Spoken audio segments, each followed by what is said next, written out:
کا روزہ رکھا، قوم والوں نے بھی روزہ رکھا، تو خدا نے اس قوم کو بھی بڑی تباہی سے بچا لیا، برباد ہونے سے بچا لیا، فنا ہونے سے بچا لیا۔ تو جب خداوند ہمیں سکھاتے ہیں، اسی طرح جب دنیا میں مشکلیں آتی ہیں، ڈیزاسٹر ہوتے ہیں، مختلف طرح سے آفتیں مصیبتیں ہوتی ہیں، تو خداوند سکھاتے ہیں کہ میرے بیٹے بیٹیوں، میرے حضور زیادہ سے زیادہ روزے رکھو، دعا کرو، تاکہ آپ ان مشکلوں اور پریشانیوں میں نہ پھنسے۔ جیسے کلام میں بھی لکھا ہے کہ اے میری قوم کے لوگوں، دنیا میں سے نکل کر علیحدہ ہو جاؤ، یہ نہ ہو کہ دنیا کے ساتھ تم پر بھی مصیبت آئے، تم پر بھی تباہی آئے، تم پر بھی بربادی آئے۔ تو آپ کیا کرو، دنیا کے لوگ جو ہیں یہ مصیبت آنے کے بعد بھی گناہ نہیں چھوڑ دیں۔ کرونا وائرس سے کتنی اموات ہوئی، مختلف طرح کے مختلف حادثوں، خطروں سے اور بیماریوں سے آئے دن بہت سارے لوگ جو ہیں یہ دنیا سے چلے جاتے ہیں۔ تو اس طرح ہم دیکھتے ہیں کہ لوگ مر جاتے ہیں، تباہ ہو جاتے ہیں، برباد ہو جاتے ہیں، اور پھر بھی وہ گناہوں کو نہیں چھوڑتے۔ مر جاتے ہیں، برباد ہو جاتے ہیں، گناہوں کو نہیں چھوڑتے۔ تو خداوند کہتے ہیں کہ آپ ان لوگوں کی طرح نہ بنیں، اے میری قوم کے لوگوں، دنیا میں سے نکل کر علیحدہ ہو جاؤ۔ دنیا گناہ نہیں چھوڑتی، تم گناہ چھوڑو۔ دنیا جو ہے وہ خدا کے حضور روزے نہیں رکھتی، تم روزے رکھو۔ وہ جو ہے وہ دعا نہیں کرتے، تم دعا میں لگے رہو۔ تو ہم نے پڑھا ہے کہ خداوند یسوع مسیح نے بھی اپنے شاگردوں کو بتایا کہ جب تمہارا ایمان کم ہوتا ہے، بدروہیں نہیں نکلتی، بیماریاں نہیں جاتی، وبائیں نہیں جاتی، مصیبتیں تکلیفیں کم نہیں ہوتی، تو خداوند نے اپنے شاگردوں کو بھی بتایا کہ روزے رکھا کرو اور دعا میں ٹھہرا کرو۔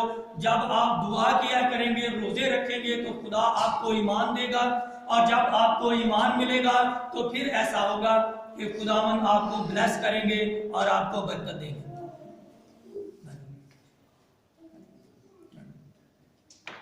اس طرح خدا کے کلام میں اور بھی بڑے حوالہ جات ہیں۔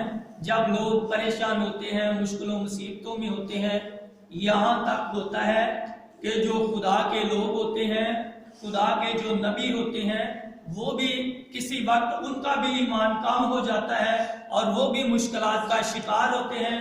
جب وہ روزے رکھتے ہیں، روزوں میں ٹھہرتے ہیں، تو خدا ان کو بھی بحال کرتا ہے۔ جیسے خدا کے بندے ایلیا نبی کے بارے میں ہم پڑھیں تو ایسا ہوا کہ جب اس نے ان لوگوں سے، اسرائیلیوں سے کہا کہ اگر بال خدا ہے تو اسے مان لو، اگر ہمارا خدا جو ہے اسرائیل کا خدا وہ خدا ہے تو اسے مان لو۔ تو اس نے ایسا کیا، تو کہا کہ ایک جو ہے بیل ان کو دے دو اور ایک بیل مجھے دے دو، تو ان کو ذبح کر کے ہم جو ہے وہ لکڑیوں پر رکھتے ہیں، اور جو خدا آگ سے جواب دے وہی خدا ٹھہرے گا۔ تو لوگوں نے کہا خوب کہا۔ تو پھر ایسا ہوا کہ ایک بیل ان کو دے دیا گیا، ایک بیل جو ہے وہ ایلیا کو دے دیا گیا۔ تو وہ جو بال کو ماننے والے اس کے پجاری تھے، وہ دعا کرنے لگے اور کہنے لگے، اے بال تو ہمارا خدا ہے اور تو ہماری دعا کو سن اور اس قربانی کو آگ سے جلا کے بسم کر۔ پر ان کے خدا نے ان کی دعا نہ کری، نہ سنی۔ پھر ایسا ہوا کہ وہ شام تک دعا کرتے رہے، نہ کوئی جواب آیا اور نہ کوئی کام ہوا، کیونکہ وہ خدا نہیں تھا۔ پھر خدا کے بندے ایلیا نبی نے دعا کی تو لکھا ہے کہ آسمان سے آگ نازل ہوئی اور اس نے اس قربانی کو بسم کر دیا، یہاں تک کہ اس کے نیچے جو پتھر پڑے ہوئے تھے ان کو بھی بسم کر دیا اور ساڑ کے سوا کر دیا۔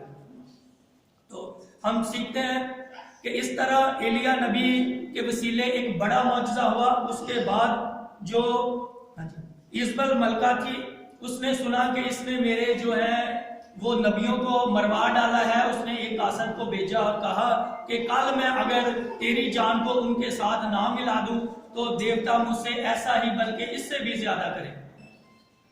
اگلے دن تو جب اس نے قاصد کے ذریعے یہ پیغام ایلیا نبی کو بھجوایا، تو پھر ایسا ہوا کہ ایلیا نبی جو ہے یہ ڈر کے بھاگ گئے، ایک جنگل کی طرف بھاگ گئے، اور جنگل کی طرف بھاگ گئے اور جنگل میں جا کے خدا کا بندہ ایلیا نبی کہتا ہے، وہ کہتا ہے کہ خداوند اب تو مجھے موت ہی دے، کیونکہ میں اس زندگی سے مرنا بہتر سمجھتا ہوں۔ تو خدا کا جو بندہ ہے اس وقت اسے یہ بات یاد نہیں کہ تھوڑے دن پہلے تو خدا نے بڑا معجزہ کیا تھا، آسمان سے آگ نازل کی تھی اور قربانی کو جلا کر بسم کر دیا تھا۔ تو جس خدا نے آسمان سے آگ نازل کی، کیا وہ مجھے اس ملکہ سے نہ بچائے گا؟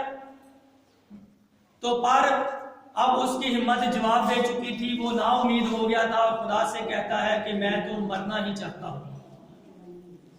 تو اس طرح نبی بھی جو ہے جب ان کا بھی ایمان کم ہو جاتا ہے، وہ مایوس ہو جاتے ہیں، تو اس کے بعد جب وہ روزہ رکھتے ہیں تو خدا ان کو بحال کرتا ہے۔